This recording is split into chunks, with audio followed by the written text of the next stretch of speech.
zingumahasitela izintombo ezikude zingumahasitela ngizozula zule ngiyele emashona ngizozula zule ngiyele emashona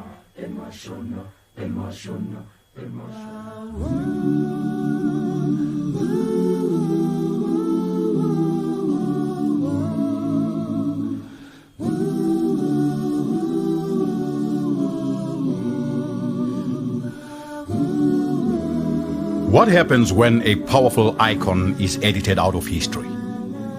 Where do you go to remember when nothing but a few photographs of him remain? This film is about the search for a voice.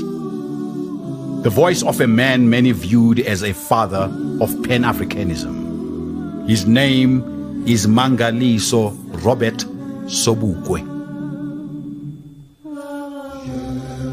His words are rarely captured for posterity. His voice deliberately silenced. Even now, we are shielded from his thoughts and bold philosophy. Today, no film footage or recording of his voice exists.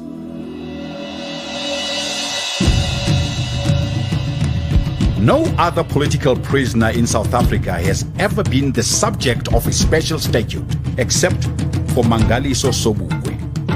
The Sobukwe Clause was to ensure that he remained on Robben Island prison indefinitely.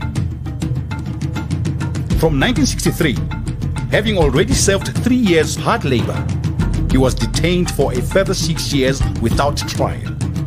He was kept in solitary confinement with no human contact. On his eventual release, he was banished and placed under house arrest. That as far as the government of South Africa is concerned, as far as my colleague, the Minister of Police, is concerned, as far as the Commissioner of Police and the South African Police Force is concerned, the breakdown of law and order in South Africa will not be tolerated under any circumstances whatsoever. He was never anti-white. He was anti-white domination. He was opposed to our being dominated by whites. To quote a Minister of Justice at the time who said that the man was like a prophet. He was able to move people to do whatever he wanted them to do. And that's what they were scared of. They were scared about. His power over people, his ability to talk to people, to understand people, and to lead people. He led from the front. Monday, 21st March 1960 was a day masterminded by Sobukwe that changed the course of South African history and focused the world's attention on the brutality of the apartheid regime. From then on, nothing would ever be the same. Sobukwe's incredible ability to touch the hearts and minds of the oppressed and give voice to their suffering saw him mobilize thousands of South Africans who were prepared to lay down their lives for the cause under his leadership. The way he enunciated our political struggle was in a way that, no other leader had done before him. And the impact of that, especially to me, was so great that I really admired the man. I admired him then and now.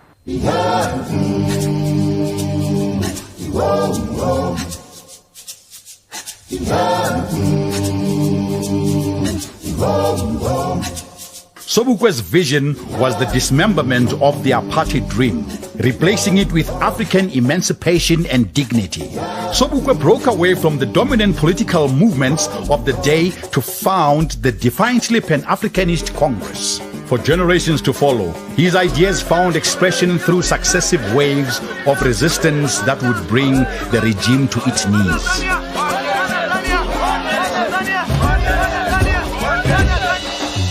Nkrumah, Nehru, and Nyerere, all Sobukwe's contemporaries, acknowledged his contribution to the development of Pan-African thought on the continent. Yet, Mangaliso Robert Sobukwe's name does not appear on the roll call of world leaders. Still, there are more questions than answers. Sobukwe's death, allegedly from cancer, remains an event shrouded in mystery. Was he slow poisoned? Why were several surgical operations performed on him in secret? Those who truly understood Sobukwe knew him as a deeply...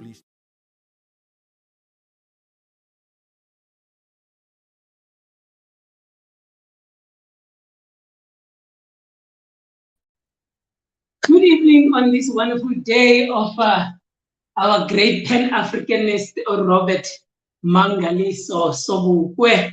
And welcome. I am your host of Pont De Politique, Tonight we are having a special day and a very special guest that is going to be discussing a wonderful man and a wonderful project on this evening. First of all, let me apologize for starting an hour later. We were supposed to start at 6, but due to electricity blackouts, which are a reality in our country, we could not. So we had to postpone up until 7 o'clock. Tonight we are hosting this Pont De Politique episode in conjunction with the Robert Mangaliso Sobukwe Trust. Robert Mangaliso Sobukwe Trust is a foundation or a trust that was established in making sure that Robert Mangaliso Sobukwe, as a person's ideas and his vision, does not die down. As you can see with the topic of the day, Robert Sobukwe Day Webinar 2021, the one never to be forgotten. It's an exciting day. It's an exciting and a wonderful, wonderful day. Today, we are aware that it is Sobukwe transitioned to another level of life. And today we are going to have a special guest that is going to be discussing issues that relate, one, to the Robert Sobukwe Trust, but two, this very man has met Sobukwe once or twice, and therefore it makes him a proper person to be the one who will be leading this discussion in this afternoon. This is how the day is going to proceed. Immediately after we have done the introduction of our guest, he is going to be taking over for about 30 to 40 minutes, where he is going to be presenting what he wants to be presenting. But as the time proceeds, whenever you are able or you want to put across your questions, put them across. Those who are watching us live on Twitter, you can type your questions there on Twitter. Those who are watching us on YouTube, Pont De Politique YouTube, you can type your questions. We will be able, or your comments, we will be able to pick them up. 3, those who are watching us on the Robert Sobukwe Trust Facebook page, please do the same as well. In that regard, you can type your questions there as well, because this channel is a channel that is a Pont De Politique channel on YouTube. So we're asking you guys who are watching, please go to our YouTube channel and just click subscribe, because we need your numbers and your followership into that channel. It is free of charge. It is not going to cost you anything. So all of you who are watching with us today, we plead, Kunima Africa, uba ni subscribe on this wonderful, wonderful channel. Now, let us go straight to our guest. Our guest is known by many of you, Professor Zide. Professor Zide was born, and Professor, let me start here.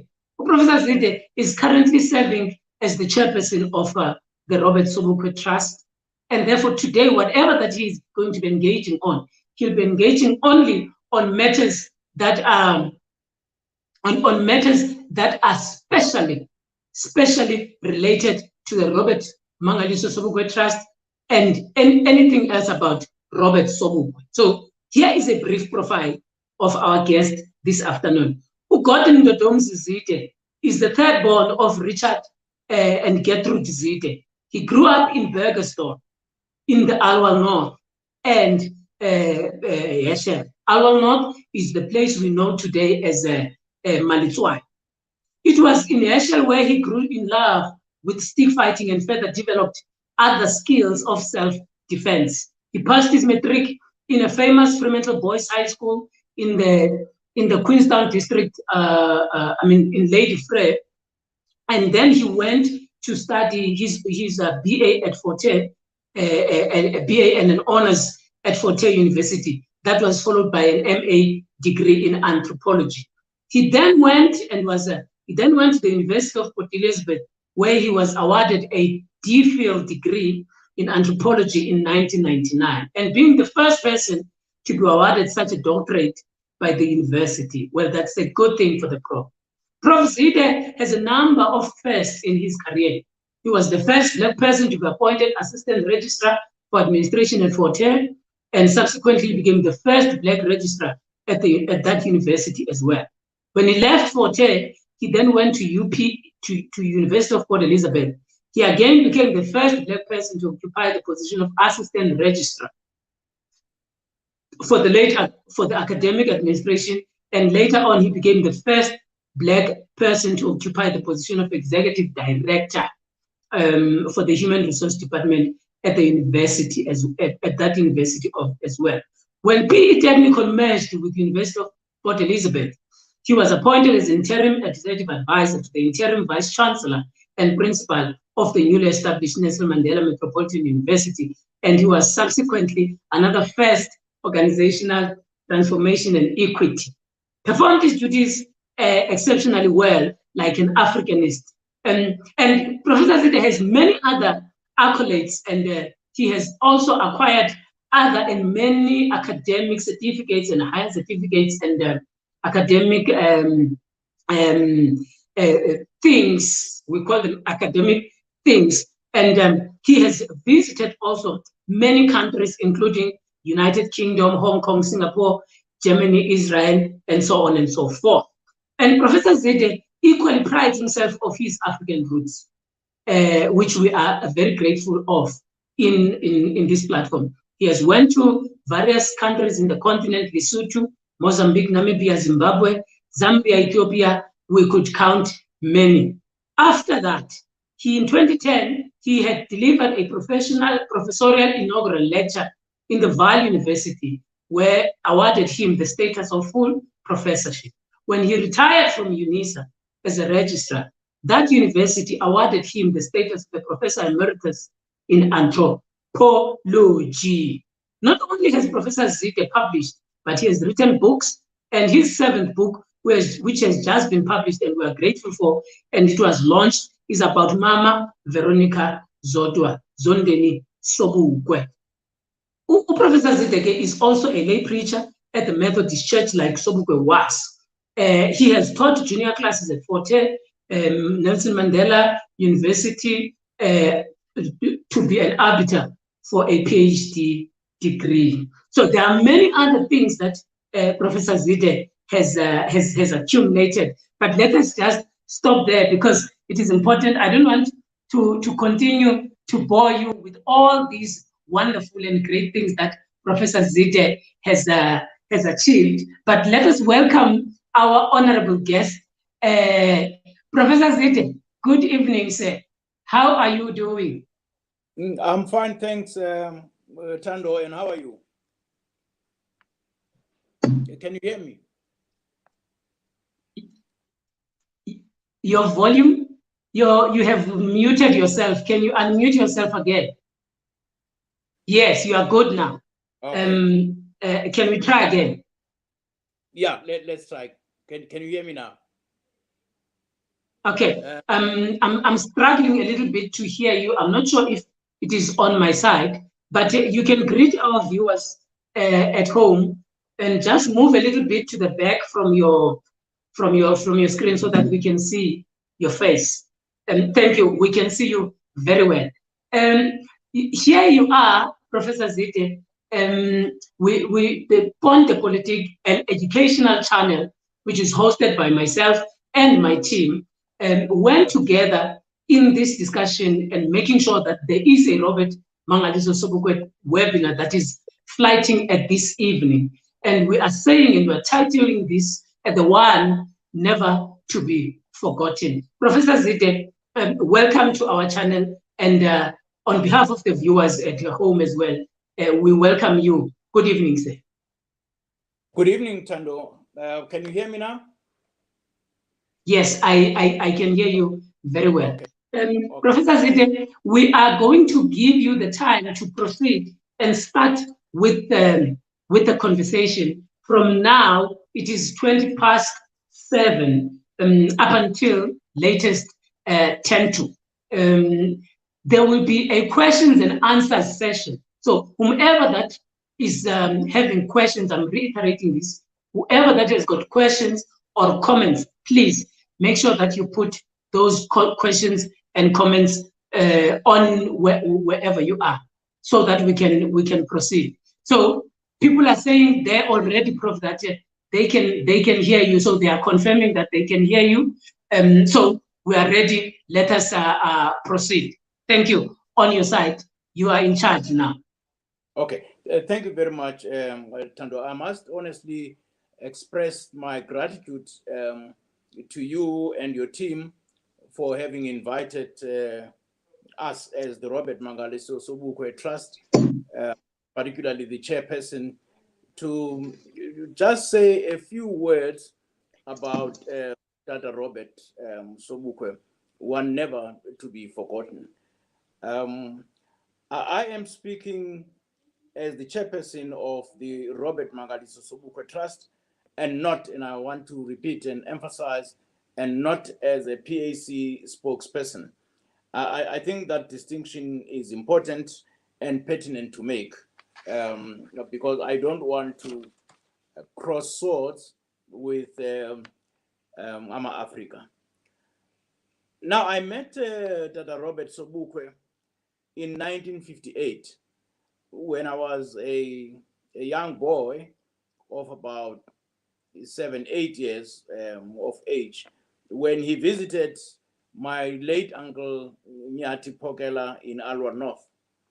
At the time, I did not know who he was and what he stood for. It was after my uncle had done the introduction that I came to know who Tata Robert Sobukwe was. What struck me the most about him was his sense of humility and his deep voice, which unfortunately only those who once met him and spoken to him will have the voice in their ears and memories.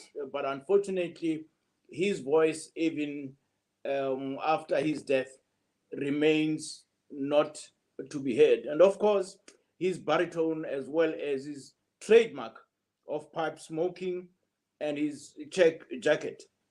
I did not know what they were talking about, but looking back now in history, I can only surmise that they were probably talking about the establishment of the PAC in 19.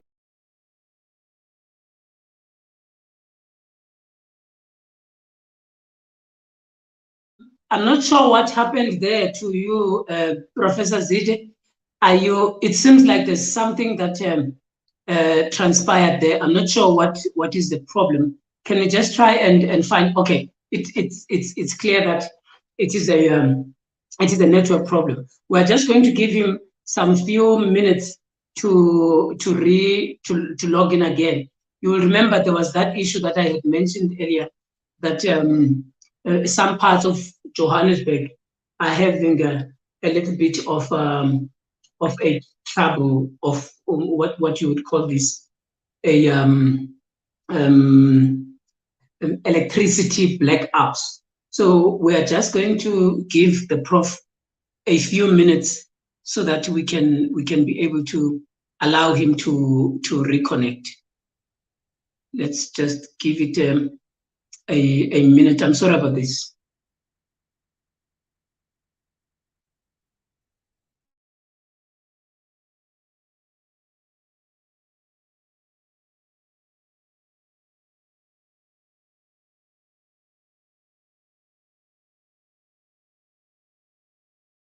zingumahositela izintombo ezikude zingumahositela ngizozula zule ngiyele emashona ngizozula zule ngiyele emashona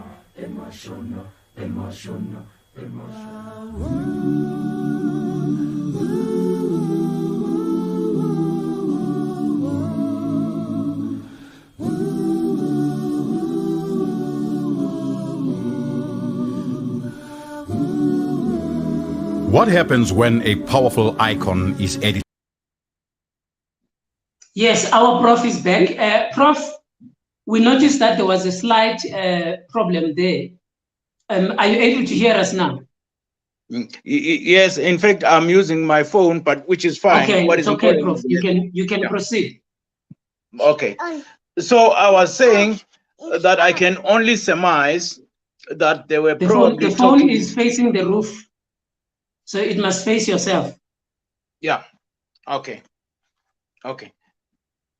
Is it fine now? It's better now. Yes. Thank you, sir. Yeah.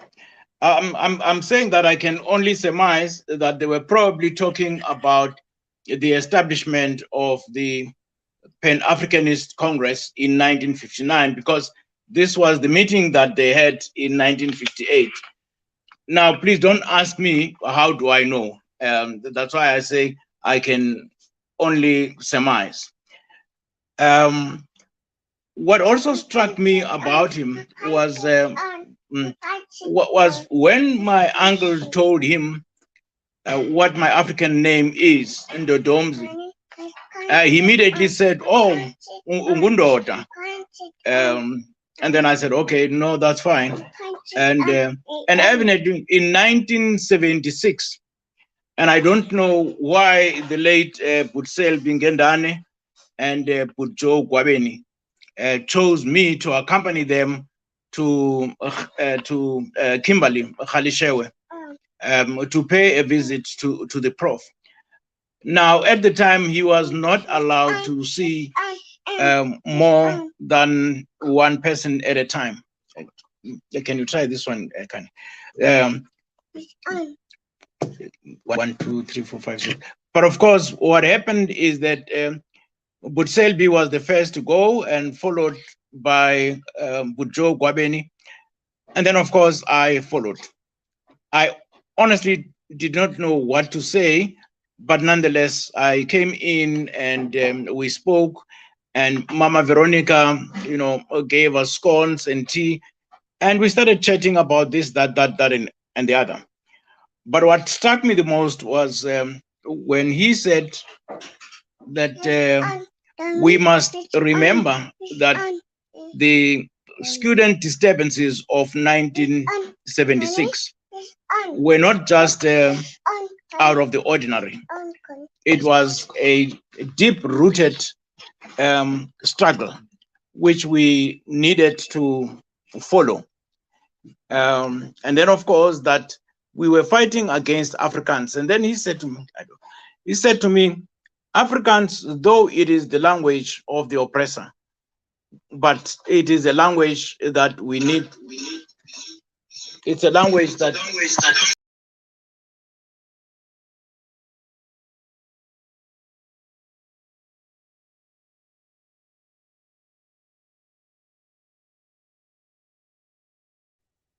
I'm sorry again. I'm noticing there's a slight problem with the Prof's, and you can understand the Prof is an old person. So these things of technology, they've got their own way of manifesting themselves. But I guess he's back again.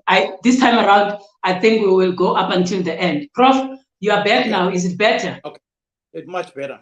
Wonderful. Let's proceed.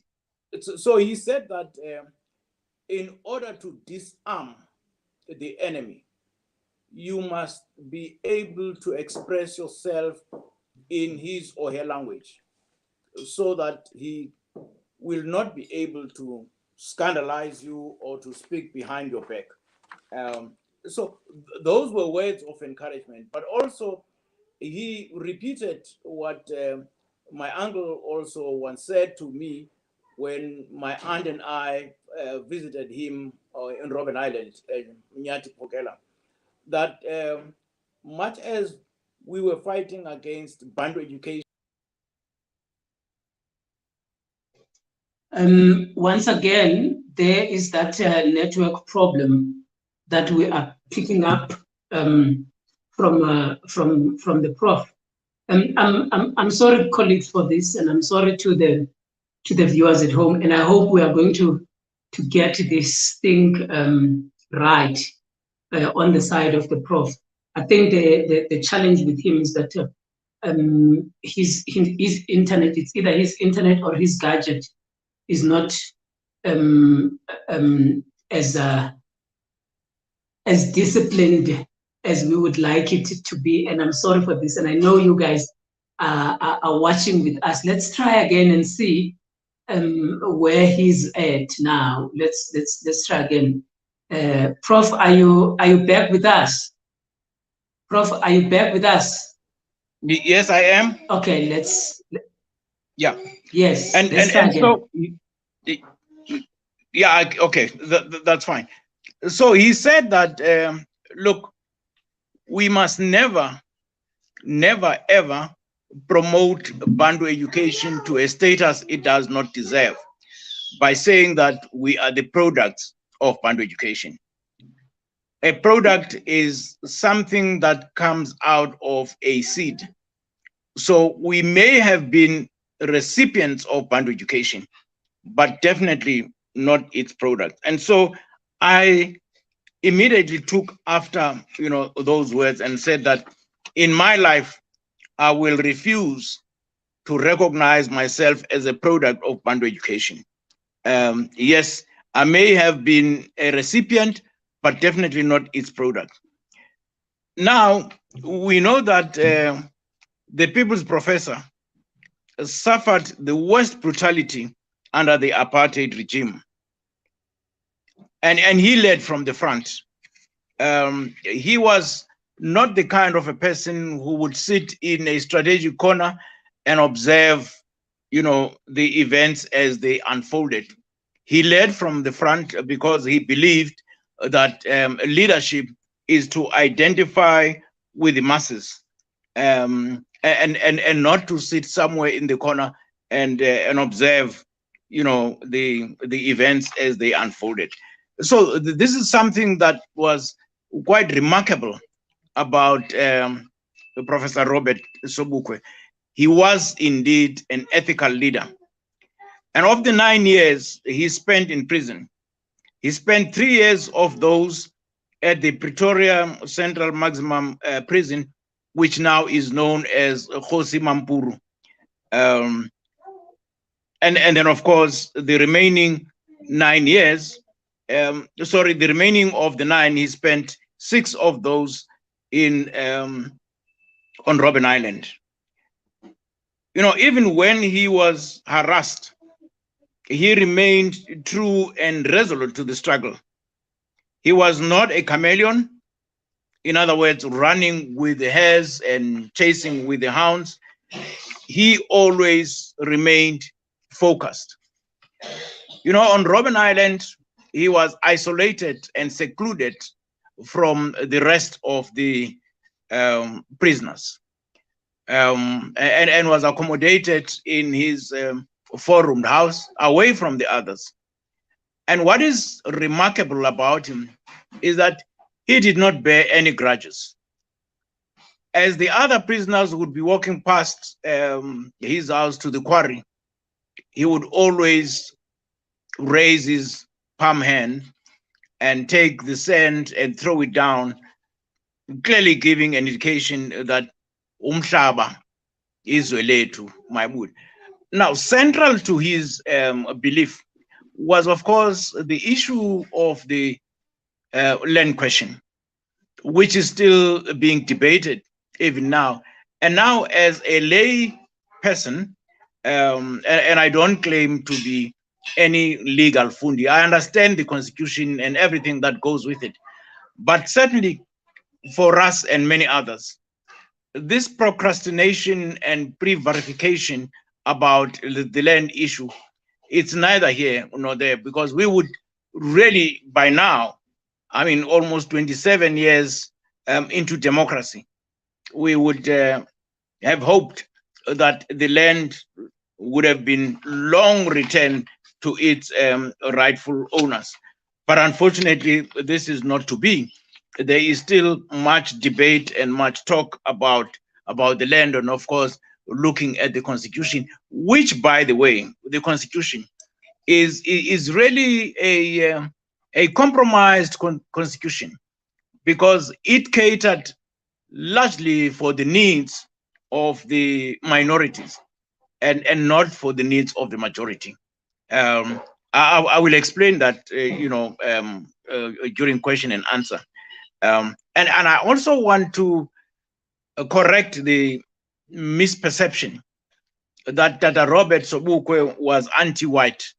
He was not anti-white at all.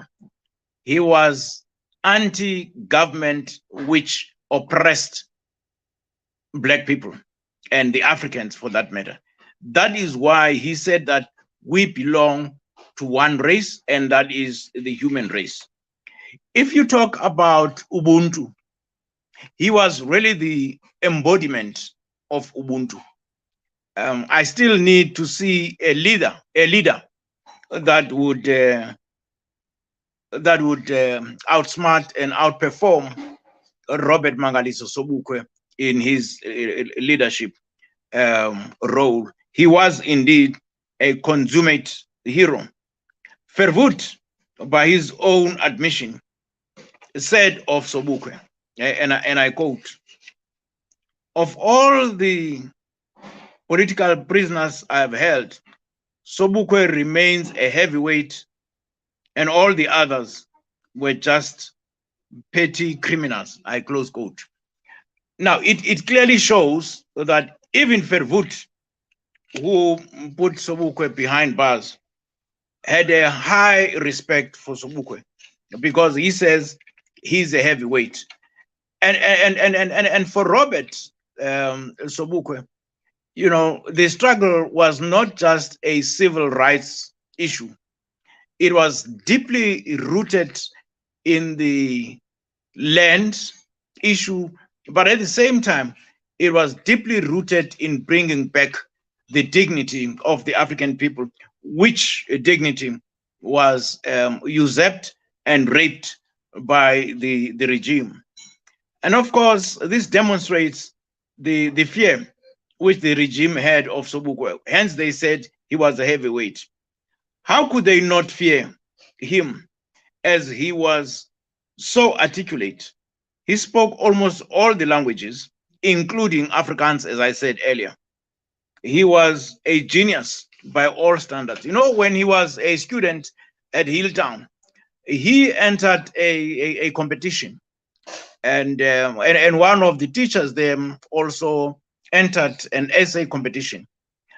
But one of them heard that Robert Sobukwe was one of the competitors. He decided to withdraw from that competition. But of course, there was one teacher who remained. But when the results came out, Robert Sobukwe had topped even the very teacher, you know, that taught him. And so it just shows the caliber of a person Robert Sobukwe was, not only at a political level, but also from an academic point of view. And also, you know, the title professor, he was given the title by the people. It was not the normal academic title which you get through publications and through peer-reviewed papers and books and all of that. And then, of course, you present your inaugural address, etc., etc. But because of his manner of articulating himself, because the manner in which he was able to teach when he was at Wits University in African languages, he embraced with great humility what the students went through. Hence, he was given the title of People's Professor. And he was such an ethical, spiritual, and forthright person. Hence, at some stage, he said, and I quote, "It is meet that we tell the truth before we die." For Robert Sobukwe, the struggle for freedom of Azania was not just a civil rights thing. And it is unfortunate that South Africa, even today, is still called South Africa by its geographical location and not Azania. And when we were students at Forte, at the time, we were members of SASO and members of Black Consciousness. Even when we buried Steve Biko in 1977, we used to shout loud and high, "One Azania, one nation. One nation, one Azania." And so why South Africa is still keeping the name South Africa? Gert Viljoen, in the cabinet of FW de Klerk, who said that, look, we are prepared to negotiate the name change, but the far extremists, Pan-Africanists, who call it Azania, and there is no way in which we can change the name to Azania, because there has to be a continuation with the past. And so that is why I say it's a compromised constitution, because when Gert Viljoen said there has to be a continuation with the past, we are continuing with the past by naming South Africa, South Africa, and not Azania. In fact, it is probably one of a few countries in the African continent which does not have its proper name. Fairly recently, the retired Chief Justice Mogoeng said that when he was also a student, he used to be a member of Azasim and Black Consciousness. And he questioned, he said, "Man, I want to find out, what is this thing about Azania? What is Azania?" And upon checking, he said that Azania actually means God hears. And so when we pray, "God save South Africa," probably God is not listening, because even though he created the world, he says the right name of that country in order for me to hear its prayers should really be Azania. But as things are right now, it is not there. In 1994, Mama Sobukwe approached the TRC and wanted to know the circumstances which led to her husband's death.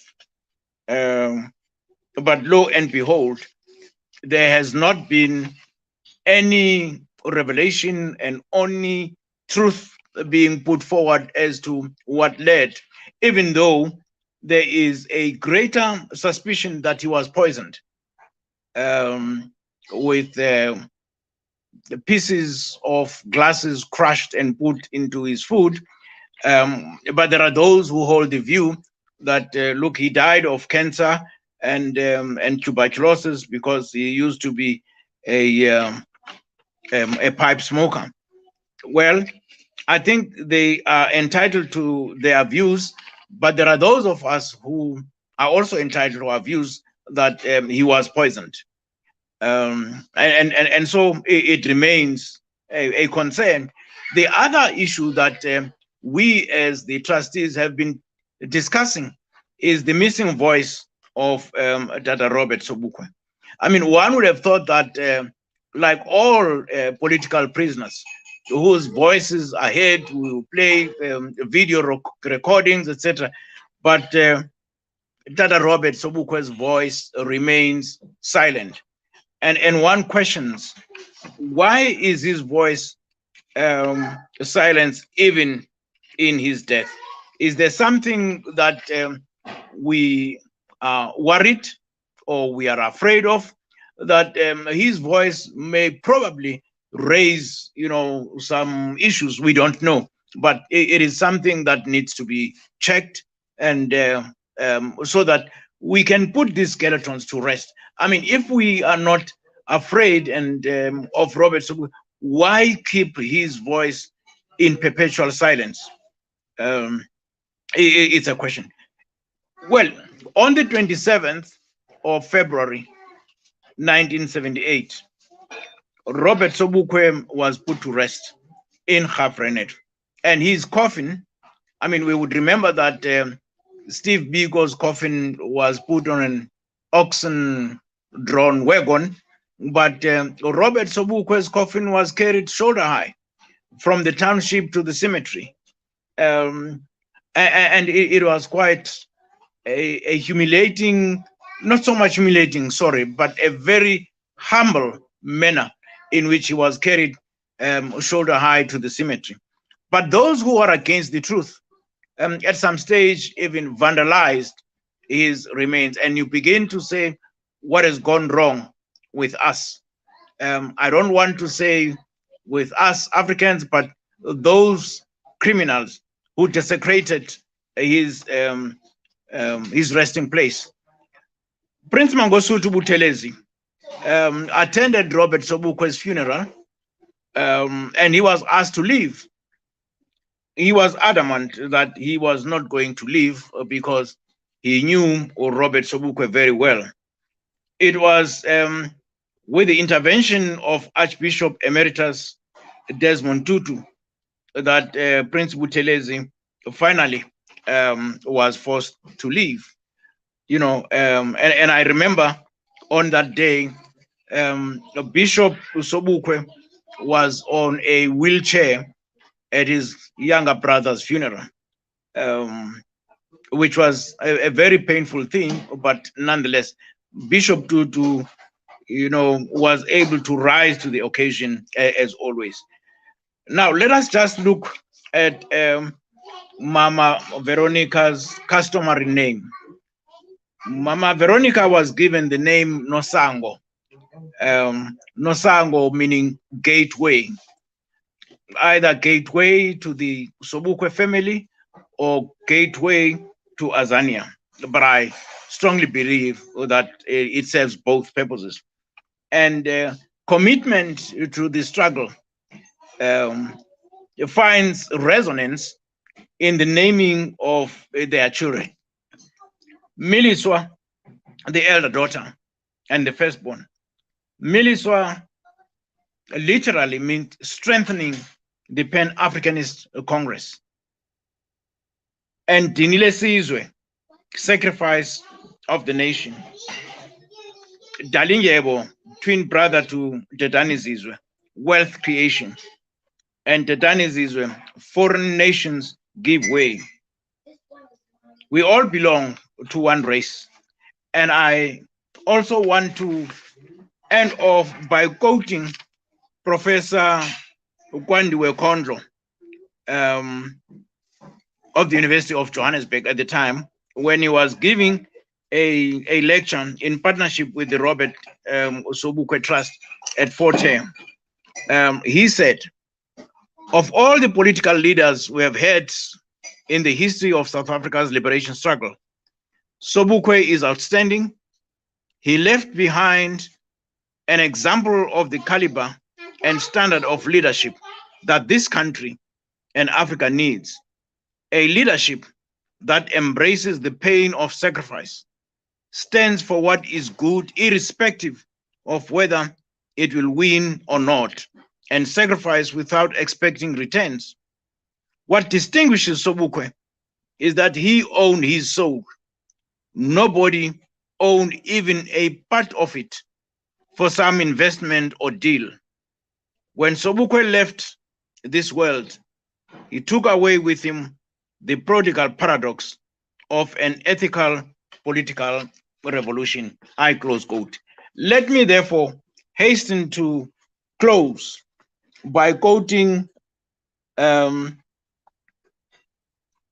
Luther King Jr. when he talks about the need for ethical leadership. And I quote him, he says, at a time like this, and I think this is where we are in South Africa, because Azania is still to come. He says, I quote, at a time like this, the time like this demands strong minds, great hearts, true faith, and ready hands. Leaders who the lust of office does not kill. Leaders whom the spoils of life cannot buy. leaders who possess opinions and a will, leaders who have honor, leaders who will not lie, leaders who can stand before a demagogue and damn his treacherous flatteries without winking, tall leaders, sun-crowned, who live above the fog in public duty and in private thinking, I close quote. This is the embodiment of what Robert Sobukwe stood for. And today we remember him on the 27th of February as he was laid to rest in Harafrenet. I thank you. Thank you very much, Professor Zide, for this very insightful and grateful insight into Prof. Mangaliso Sobukwe.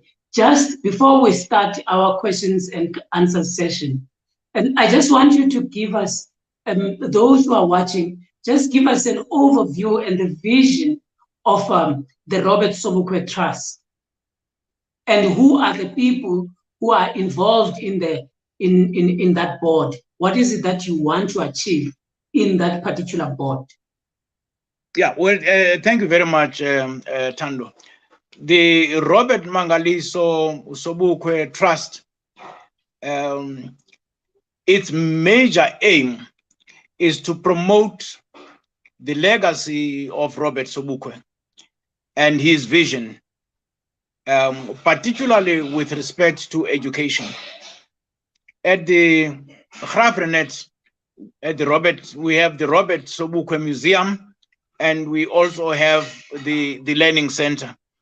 It is therefore our vision that the Robert Mangaliso Sobukwe Trust should expand its wings, which should really go beyond just within the location of Grafrenet, but it should go beyond the precincts of Grafrenet and have a clear understanding of what Africanism is all about and what Robert Sobukwe stood for. That's one. Two, the members who serve on the board, one, we've got Miliswa Sobukwe White. Miliswa is the daughter of the late Professor Sobukwe. We have the retired Vice Chancellor of UNISA, Professor Mandla Makanya. He's also a member of the board. We've got the, I guess he's now retired chairperson of the Public Service Commission, Advocate Richard Sizani.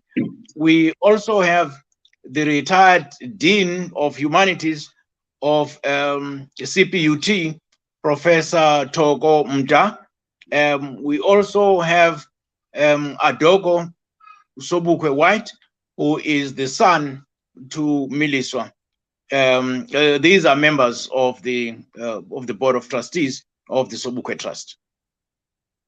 Thank you very much for this, Prof, and I appreciate it. Now, before we get into the questions and answers session, we are going to, there's a specific message that is coming from Usis Miliswa, and then from there we are going to be moving to take your questions, guys who are watching. Those who are on Facebook, please continue to send your questions and comments. We can see them. And those that are on Twitter and YouTube, please do the same as well. So we are going to flight this message, Prof. It is coming from Sis Miliswa. I'm sorry that it is like this. It reads as follows. Message coming from Miliswa Sobukwe White. Today, especially, I am reminded of how much I miss you and how lucky I was to have you as long as I did. I wish you were here, Dada, to give me a guiding hand, protect me and shield me from the harsh events of this world. When life throws me curveballs, I really wish you were here to help me hit them out of my way. I'm tired of ducking and swerving. I do know that you are watching over me from heaven and protecting us each step of the way. We miss you. That is the message from Usis Meliswa. Just a slight input on this, when a Prof, is that Sis Meliswa, as old as she is, but she still yearns for that fatherly love. And you can see in the message that she's putting across, not only does she understand Prof she understands Prof as his father. He understands Prof as his protector and the guide. She still yearns for that type of love that is coming from his father. So any comment, very short. I'm going to be going to the questions now.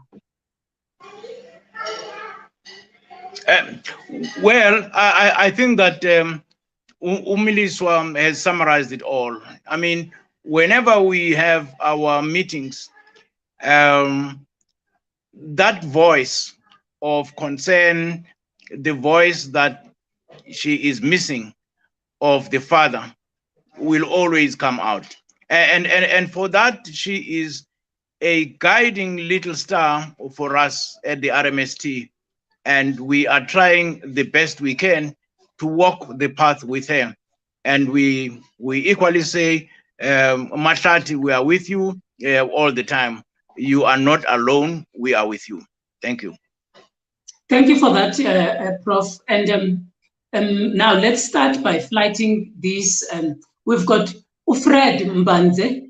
I'm sure I'm pronouncing the name or the surname correctly. Freddy says thanks for the program. But here is the question. This question is coming from Atwell Baliwini Lekwankwa. He raises a question that emanated from a point that you were talking about. And he says, given that Prof Mangaliso Sobukwe was this grounded, given that the Prof was this grounded leader and that he led from the front, as you, Professor Zide, has alluded, would he have appreciated the singling out by B.J. Foster, for instance, and where his contemporaries were called mere criminals, and him the political heavyweight? Was it not patronizing on the part of Foster? How did the Prof taken that as patronizing?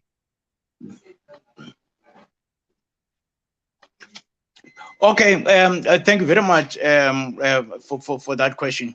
I think what we need to understand is that at the center of the apartheid regime and mentality has always been divide and rule. And remember, I don't think that Robert Sobukwe would have taken it too kindly, you know, that some of his contemporaries would be referred to as petty criminals.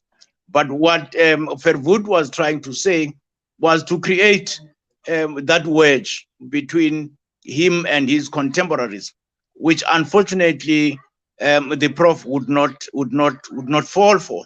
Remember when he was in Pretoria Central Prison, they actually wanted to give him long pants and shoes in order to take him away, so to speak, from the other prisoners, and he flatly refused.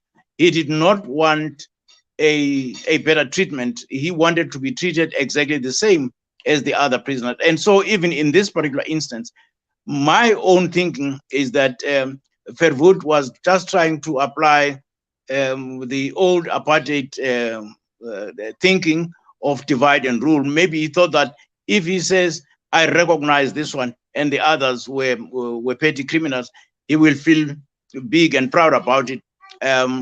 Not so. I think he would have scornfully read the statement as such. And there is another question, Prof, that is coming from Uzongi Baloi. And Uzongi is saying, Prof, what do you think are the most prominent attributes of Robert Sobukwe that we can infer from to guide the current leadership of the PAC, even leadership across the political landscape? What do you think are the most prominent attributes of Sobukwe that we can infer to guide the current leadership, not only of the PAC, but the leadership across the political spectrum? And another question is coming from Utando Sipuye.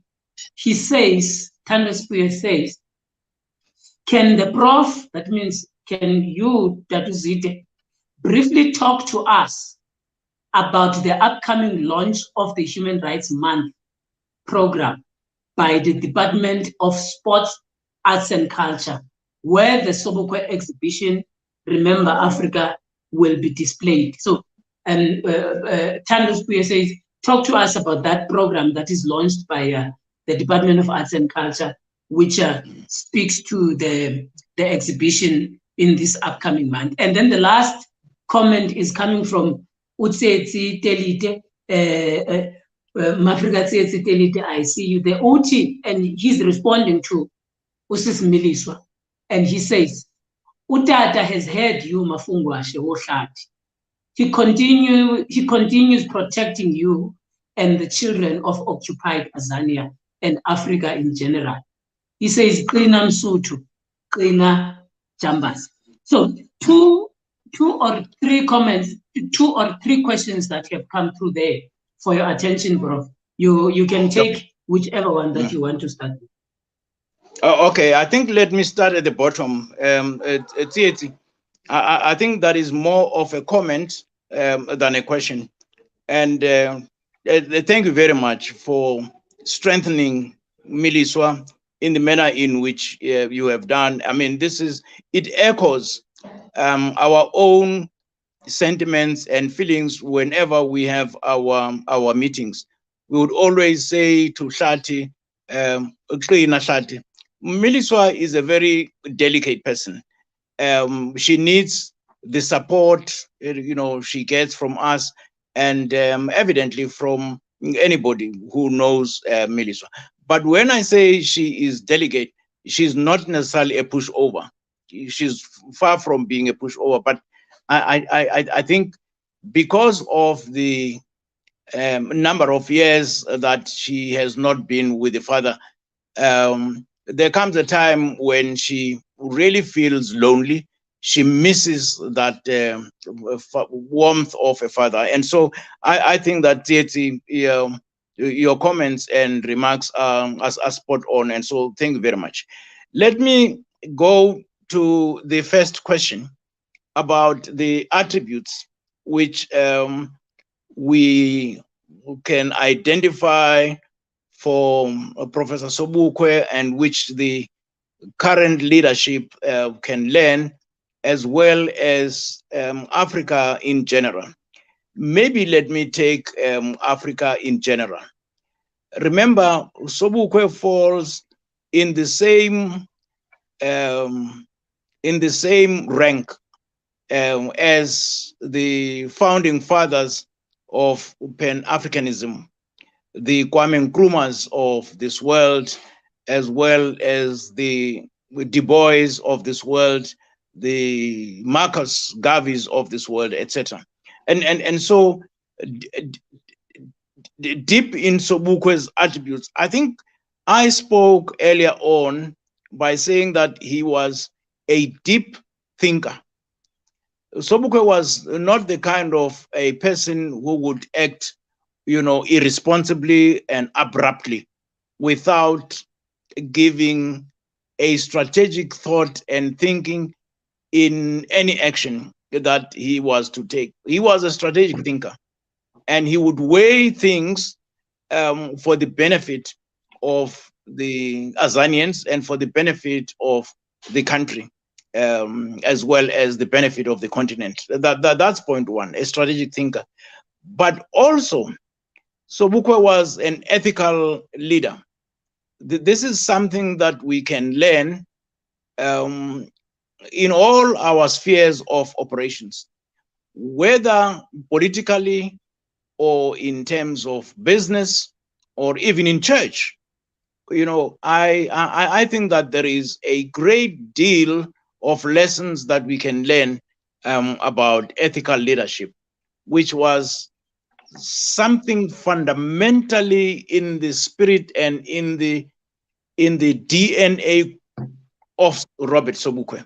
There are very few leaders today, and when I say leaders, I am not necessarily referring to political leaders. I'm referring to leadership across the broad spectrum, where there is a dearth of ethical leadership. So if there is something that the present day generation and the leaders across can learn, is about ethical leadership. Now, one would say, what do you mean by ethical leadership? What I mean by ethical leadership is the capacity and the ability to discern between right and wrong. And that is Sobukwe. 3, an attribute which is at the heart of Sobukwe's belief and ideology is leading from the front. I said earlier on that Sobukwe was not the kind of a person who would sit in a strategic corner and watch the events as they unfold.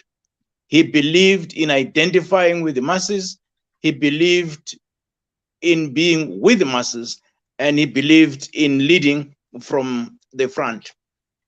The point is that Sobukwe was not divisive. Sobukwe wanted to see unity. Sobukwe is the person who said that we belong to one race, and that is human race.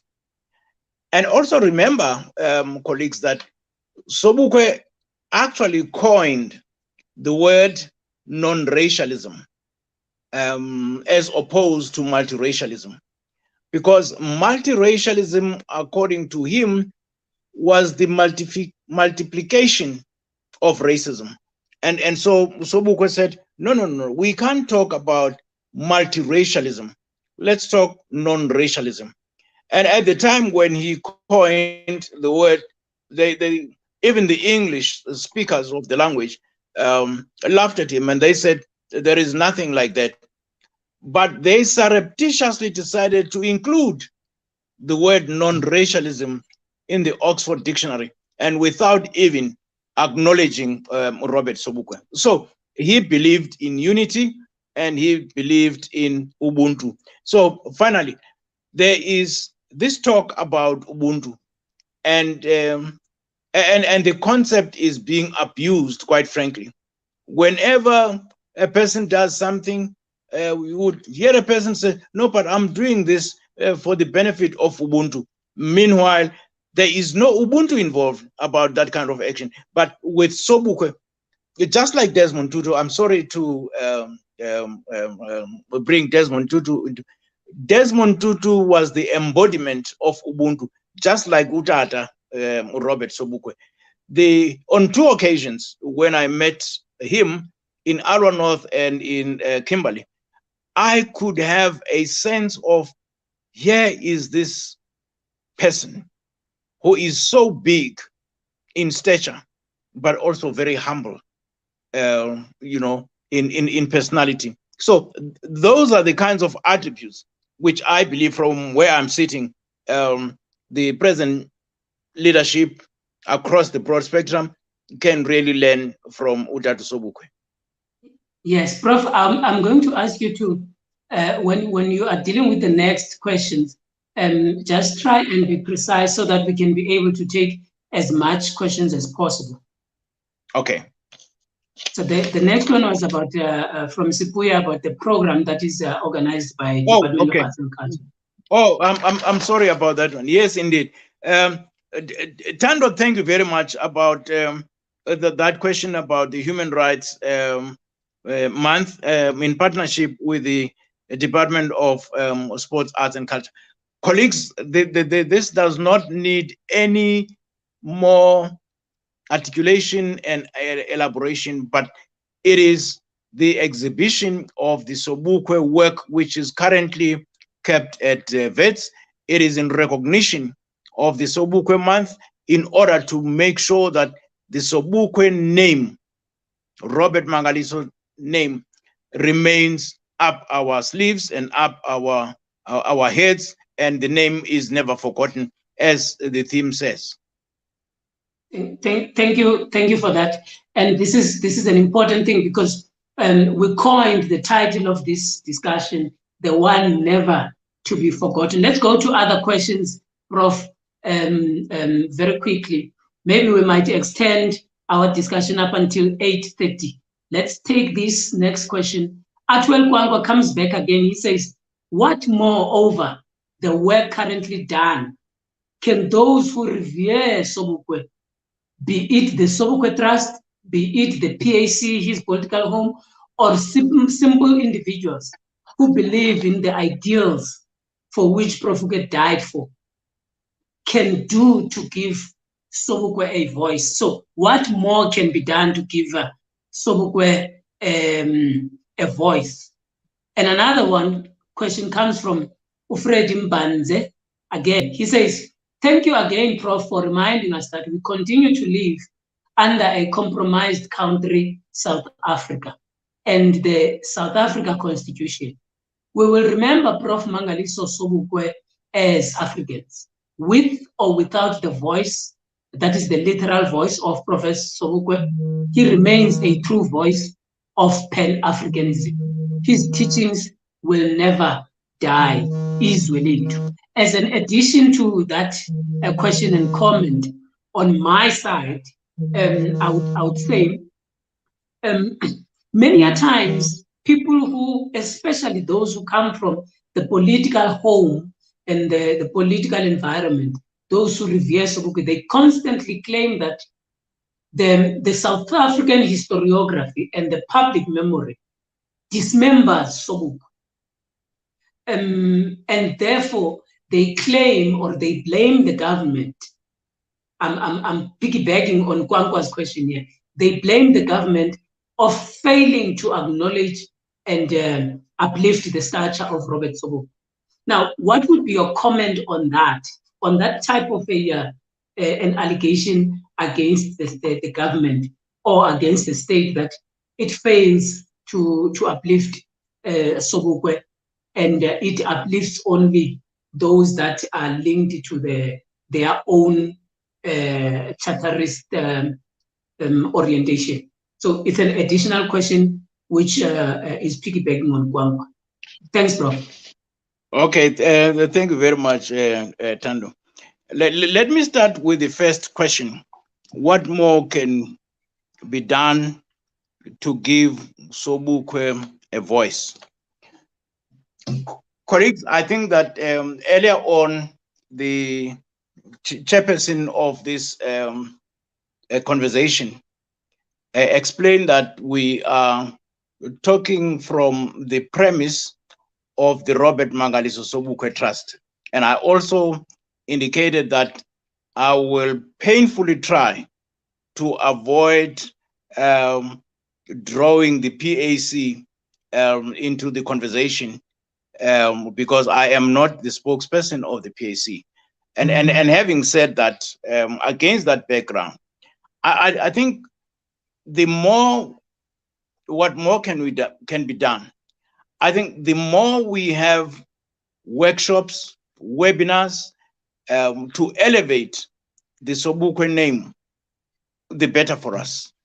Then the name Robert Mangaliso Sobukwe will be known, especially if we can also have in our history books that name constantly being mentioned, so that the young generation can actually know the person of Sobukwe's caliber, which this country had.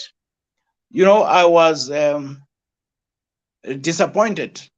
About a few weeks ago, I was in Arua North, and I visited one internet cafe because I wanted to send some documents to the Robert Mangaliso Sobukwe Trust. So the lady who was serving me was probably about 24, 25, thereabout. So I had this document written, Robert Mangaliso Sobukwe Trust. And so jocularly, I said to her, oh, by the way, do you know who Robert Sobukwe is or was? And she said, no, I have absolutely no idea. I don't know who you're talking about. And I said to her, but do you know Nelson Mandela? She said, well, all I know about him is that he was the first president of the Democratic South Africa. So that's basically that. But having said that, I think for me, what more can be done, it is to talk, and be visible about anything that has got to do with Robert Mangaliso Sobukwe. By so doing, I think we'll be able to raise the awareness and create that special voice of Sobukwe. Not so much the voice, because as far as his voice, I think it's a great concern, not only for the RMST, but it should really be a concern for all South Africans, that this rich person, big in stature, recognized continentally, by the likes of the Kwame Nkrumahs of this world, etc., when he was at the forefront at the in the establishment of the PAC, but very little is said about him. Yes, we do have a few books, that have been written about him, and thanks be to Benjamin Pogrand, who wrote the first book about Robert Sobukwe. We really want to thank Benjamin Pogrand, as well as the second book, which has been written by a number of contributors, trying to elevate the name Robert. We want to thank, those people, because they have taken time in saying, guys, it cannot be that this son of Africa, it can just be thrown into the dustbin of oblivion. And so that is very important. The remains of a true voice of Sobukwe. Remember, I've already responded to this one when I said that, yes, we will try and get the voice for wherever it is. I think it is something that maybe the PAC in Parliament can negotiate with the Minister of Arts and Culture to see whether it would not be possible to retain, the voices of Robert Sobukwe. The historiography about Sobukwe, I don't want, now this is where I have to be very careful, Tando, that I don't, as an RMST, we cannot put the blame on government, because we have not had any conversation with government. And in fact, if something positive needs to be said, the very issue that Tando is responsible now with the in partnership with the Department of Arts and Sports, Arts and Culture, it's exactly about the exhibition of the Sobukwe.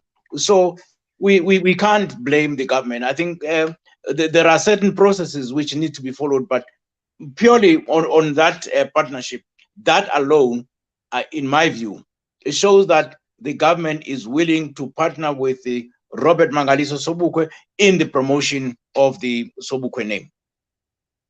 No, thanks. Thank you very much, Prof, for that. And I see that there are no other comments and questions that have come through, but I want to pick up and I tease you on two aspects, because you had mentioned that you've met Robert Mangaliso Sobukwe in two occasions, and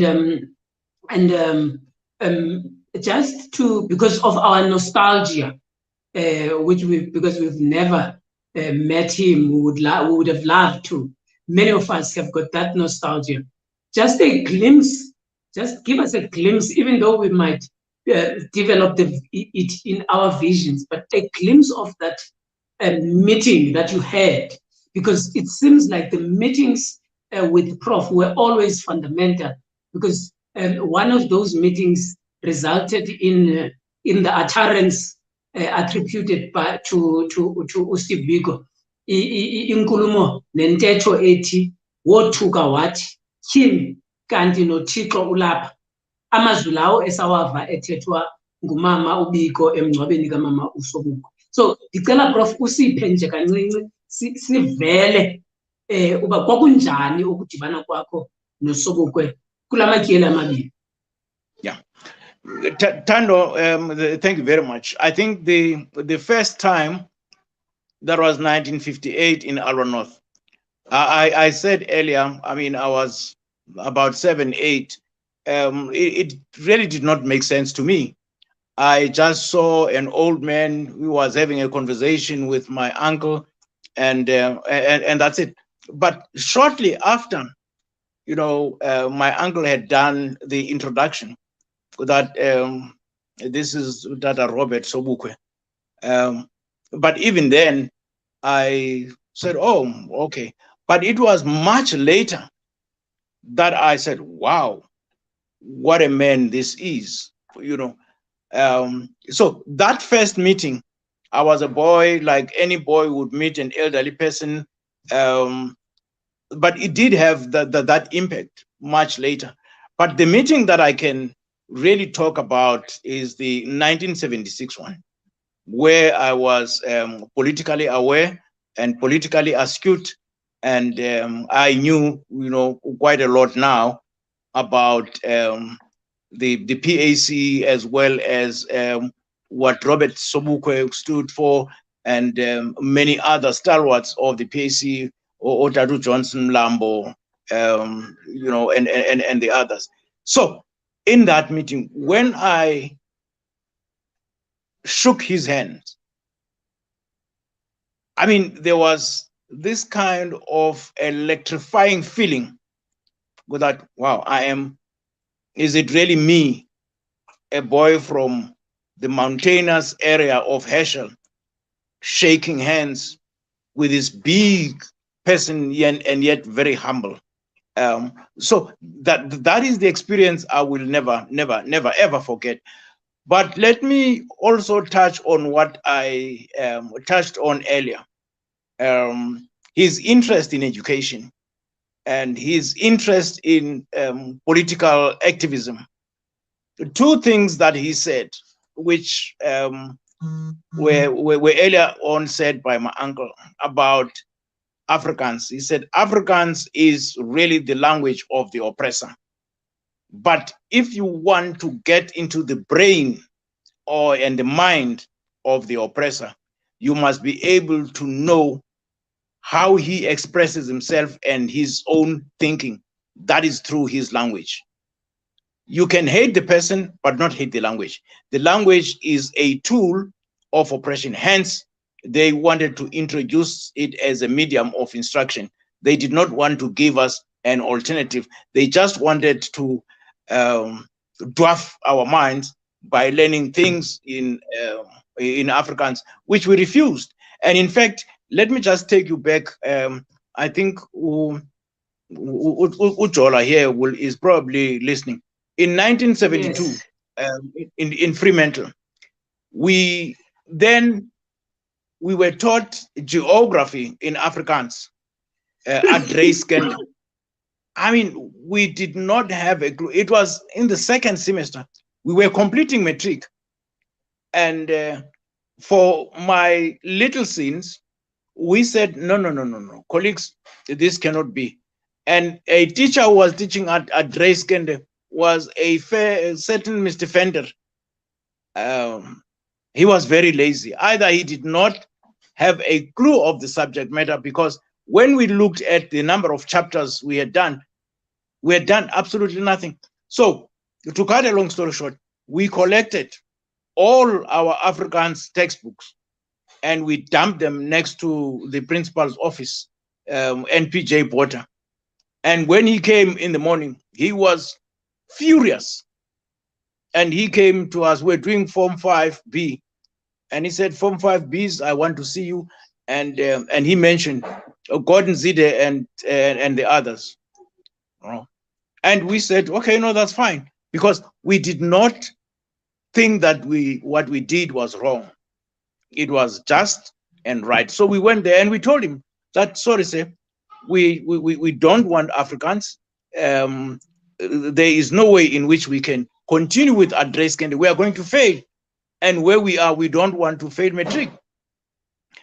Well, after a long conversation, he said, okay, what do you want? We said, we want English textbooks. And he said, on condition that Mr. Fenter will start from where he left and you guys are going to read on your own. We said, no, that's fine. Now there was two guys there, Mr. Mgolodela, very bright, and Mr. Mashtagashaga, very bright. I still remember my classmates. We allocated chapters to them. Said, you are going to be in charge of this one, that one, that one. And that's how we did it. Of course, I was allocated another chapter myself. That's how we did it.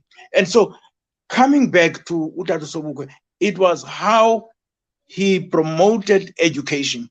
And as the RMS team, that's why we feel that with the Sobukwe Museum and the Learning Center, we would in fact be fulfilling his vision and dreams of free minds of the African through education. Yeah, no, thank you for this, Prof. Let's take a last question and be very quick.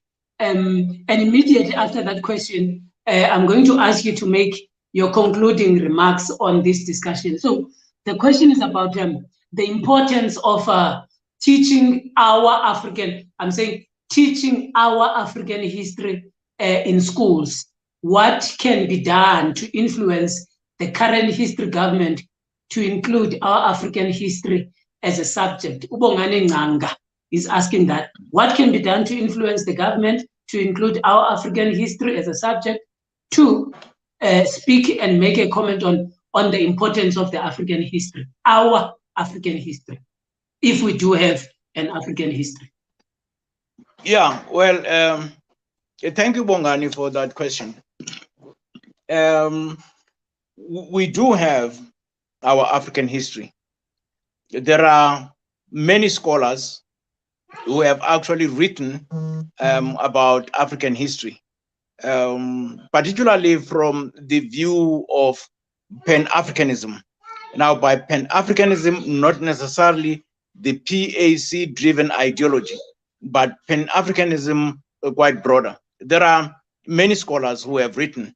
All what we now need to do is for the Department of Higher Education and Department of Basic Education to look beyond the government structures and consult with other education specialists, because both the basic education and higher education, whilst we recognize their expertise and qualifications, but they cannot be a know-it-all.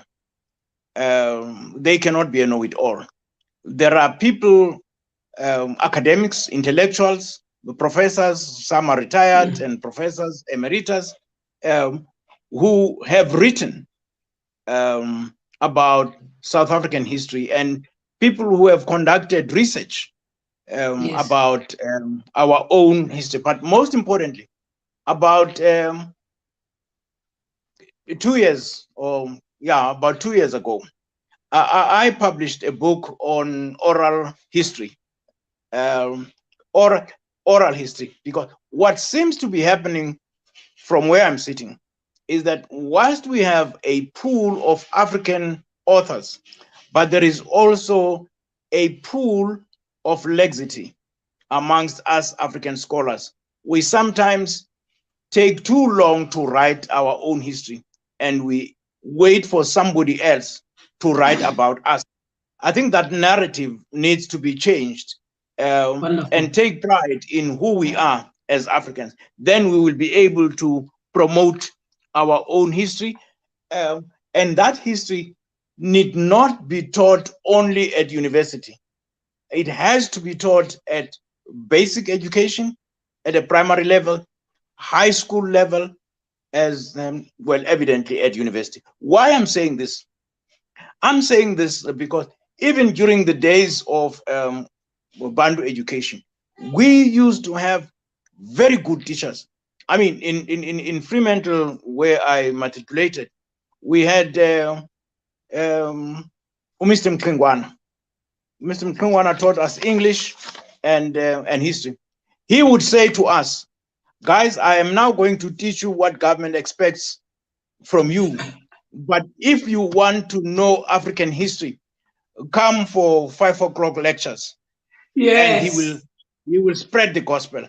I mean, okay. This is something that we as African intelligentsia need to do and say, look, let us go beyond what is in the syllabus. Let us teach our children, let us teach our grandchildren that which is going to build a new Africa, and an Africa that Robert Sobukwe dreamt of.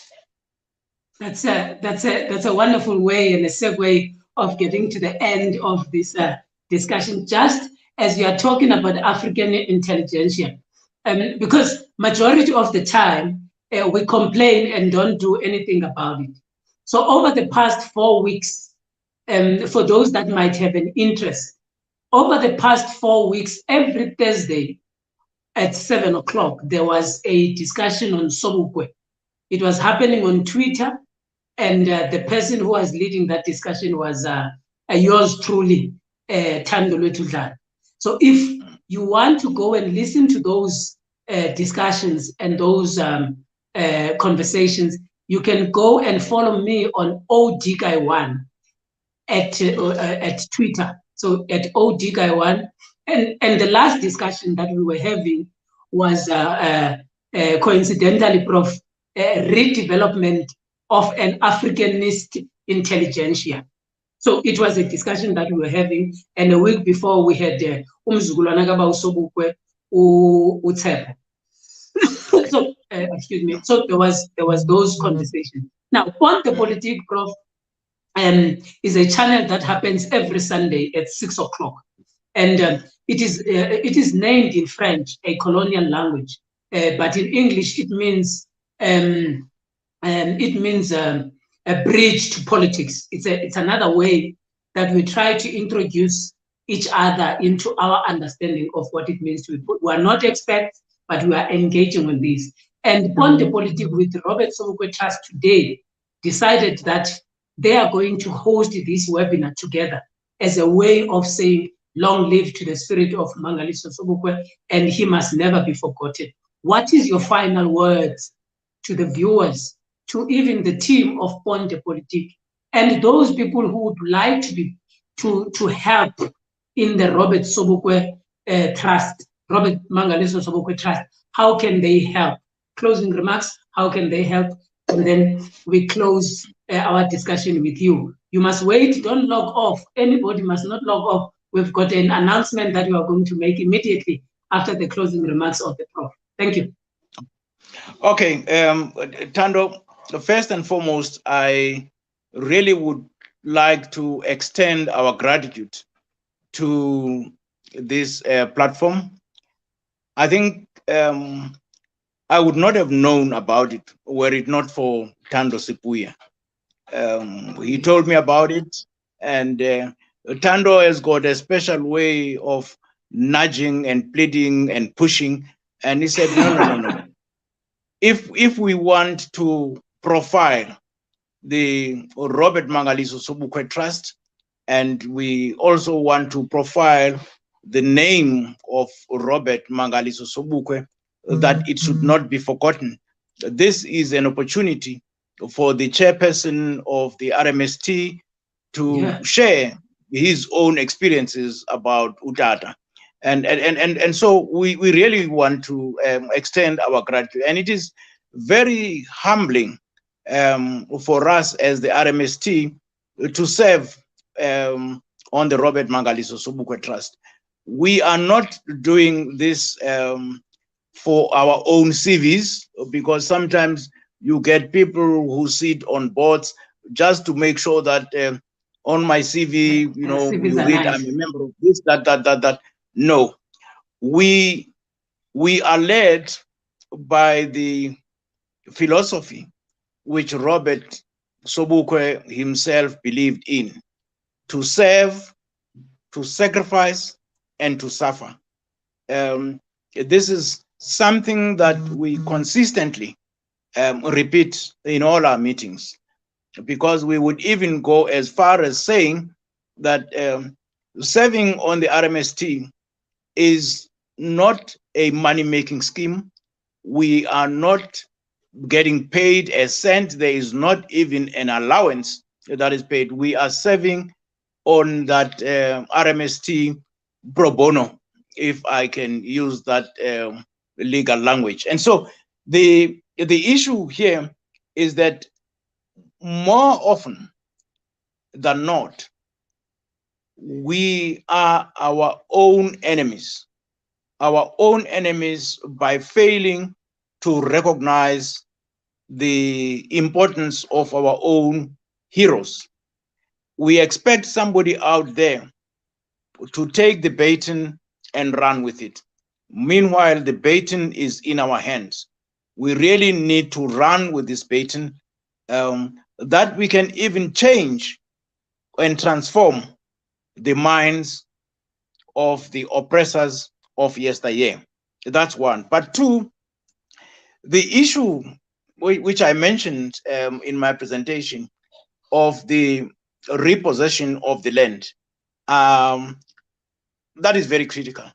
And I did indicate that I am not a legal person. Yes, I'm a paralegal, but I'm not a legal person. And so I will take advantage of course, they say that, you know, when you don't understand the law, is not an excuse. But nonetheless, let me take advantage of the ignorance of the law and say, as a layperson, I do not understand why there is this prevarication about the land issue.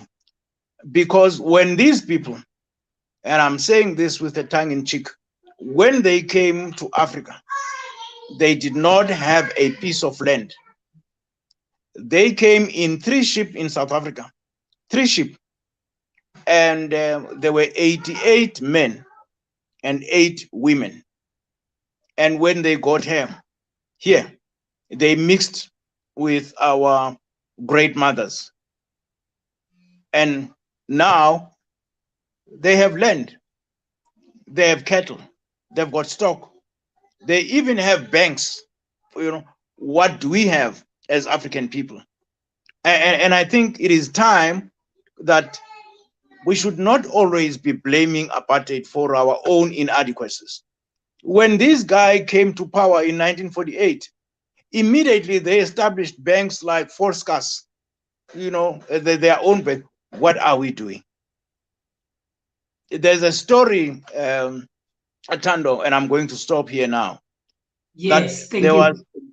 There was this young man who had a bird in his hand, and he approached his grandfather and said to grandfather, grandfather, guess, is the bird that I'm holding in my hand dead or alive?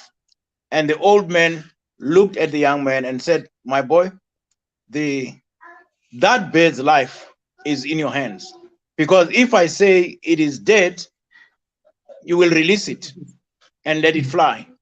But if I say it is alive, you will throttle it and show it to me as dead. So the future of this country is in our hands. We can not always be blaming apartheid for our own inadequacies. I can go on and on, but I think let me just pause there. Thank you. Thank you for that, Prof. And even if I were to say that myself, thank you very much for that insightful and wonderful discussion about Robert Mangaliso Sobukwe. We are grateful for this submission made by Professor Zide. Professor Zide has also written a book, as we had said in the opening, a book about Mama Zondeni Sobukwe. So we want to thank everybody for watching and everybody for participating in this discussion, because what makes it what it is for those that are watching with us. I continue to say to everybody, please continue to follow this channel of Pont De Politique on YouTube, Facebook, and Twitter and Instagram. It will provide you with some wonderful, wonderful information. Now, let us go to what we want to announce. It is an important thing, and it is of greater importance. In our what has been happening is that throughout the time, the question that was raised was that what can be done? What can people do to make sure that the voice of Mangaliso Sobukwe does not die?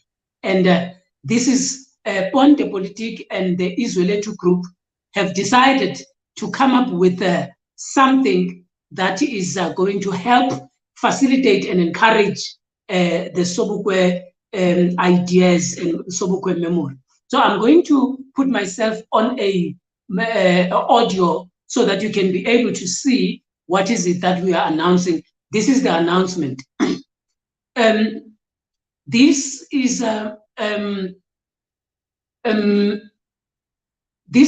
this week, because today is a Sobukwe day, we are announcing that we are calling for papers that are going to, we are calling for the abstracts and then papers that are going to be edited and compiled to become compiled to become an editorial. We are going to make a book out of those papers that you would be submitting. So the details are just going to be made immediately after this discussion on all these social networks that I was talking to, but also into individual networks. So the theme and the concept paper in relation to this is going to be available when we make the announcement in the next few minutes. By 9 o'clock, that concept paper and that announcement will be coming out.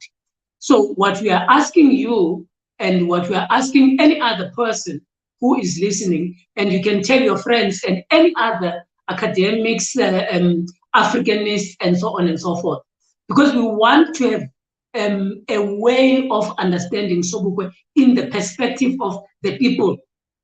So from now up until the 6th of April, we are expecting abstracts. Those abstracts are going to be submitted in the email address that is going to be provided. By end of September 2022, we are expecting full papers. This is going to be in conjunction with Pont De Politique, Israelite group, and Professor Teboho Libakeng. Professor Teboho Libakeng is the head of department at the Thabo Mbeki School of Governance, I think. So this is one other way of making sure that the ideas of Robert Mangaliso Sobukwe, they are coming alive. So if you are interested in submitting the abstract and the paper, please follow the guidelines that we will be giving out 9 o'clock tonight. So on this Sobukwe Day, this is our contribution to making sure that we are adding value to this particular stalwart of our movement. So Professor Zide, as well, you are also being informed of this important trajectory that we are moving on. Professor Libakeng and myself, we are hoping that by the end of a Sobukwe Day 2023, there would have been a book that would be edited, that would have all these chapters that you would have presented these various people. So we would be very grateful to anybody to submit their work, and they write in, if it is good for you, you can write even in your indigenous language so that we can expand the readership. you can expand the knowledge base of Utatu Mangaliso Sobukwe, so that it does not only become an elitist text.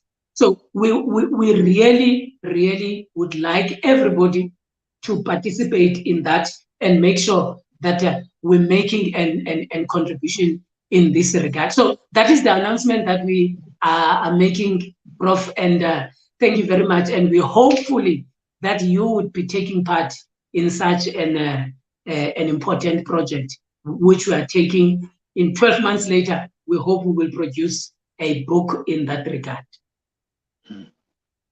Thank you. Yes, all the best. And umtungwa umalinge uyengwayo egameni de politique uthi siyabulela kakhulu ngothando nobubele enisibonisa lona, and thank you very much for making sure that you were part of this discussion. We started late and we ended late, but yes, greatness deserves that we proceed in the way that we did. Malingi yengwayo unkumbuzo umtungwa unyana kanolwandle umzukulwana womadiba umzukulwana kaMankomo uthi kuni ndiyabulela nilale kakuhle. Thank you, and once again thank you very much. Bye bye. Sleep well.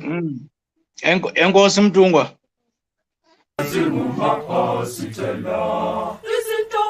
Ezikude zingumahasitela Zule ngiyele emashona Zule ngiyele emashona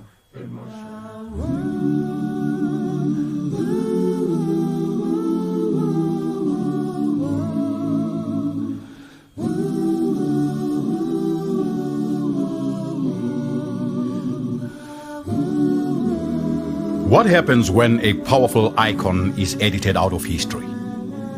Where do you go to remember when nothing but a few photographs of him remain? This film is about the search for a voice. The voice of a man many viewed as a father of Pan-Africanism. His name is Mangaliso Robert Sobukwe. His words are rarely captured for posterity. His voice deliberately silenced. Even now, we are shielded from his thoughts and bold philosophy.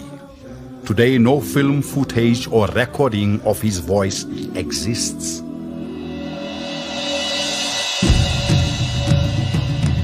No other political prisoner in South Africa has ever been the subject of a special statute, except for Mangaliso Sobukwe.